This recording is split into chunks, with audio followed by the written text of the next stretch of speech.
In your board director career, there is no doubt that the absolute pinnacle, the highlight, will be if you are appointed to be the chair of the board.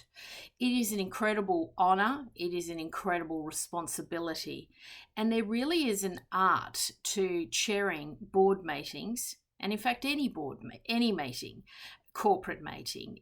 There is a real art to making sure that a meeting runs well, runs efficiently, that there's the right level of communication, debate, thought processes going on around the table, and that you're moving an organisation forward to achieve results, to execute on strategy, to manage the risks effectively.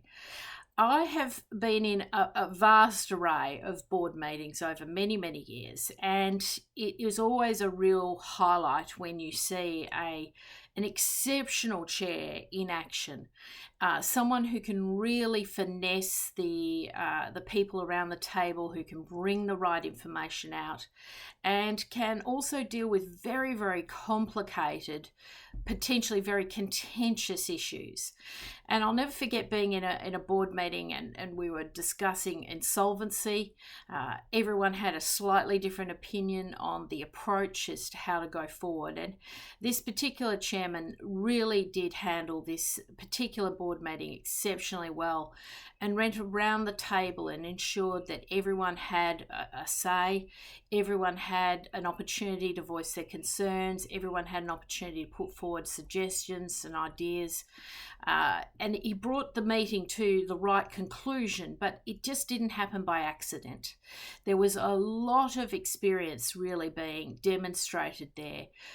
Very, very good active listening, very good reading the room, reading the subtle cues, if you like, being able to see where the potential hot spots were, being able to manage particular personalities that had a tendency to take a meeting off the rails. This gentleman really was able to finesse the meeting to achieve the right outcome, but enable everyone to feel that they had been a part of the decision and had had their say, and it made the consensus that much better. It made the commitment to the actions that then had to happen that much more endorsed.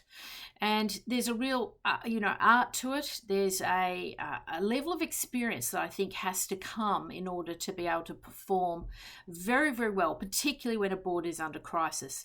And I think over the next 12 months, we're going to see a lot of businesses having very, very challenging conversations in their boardrooms. And I think it'll be where you really do see good quality chairs versus slightly inadequate chairs who just don't know how to control the meeting and get the best out of the organisation.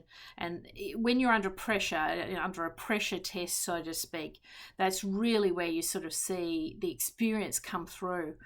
And, I'm a big proponent for next generation board directors, but there's also an element of having the right experience in the boardroom. So your chair really has to be a cut above other board directors. They have to have the right level of experience, the right temperament, the right ability to really work well with people in a very collaborative way and really be able to guide a business through very, very challenging waters.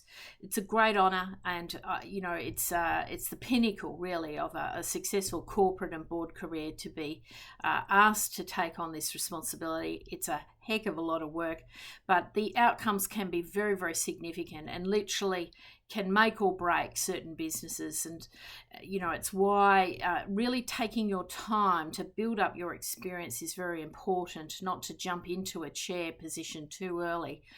You really have to have that confidence. Confidence is going to be key to your success in being a very successful chair, being able to facilitate those very important boardroom discussions.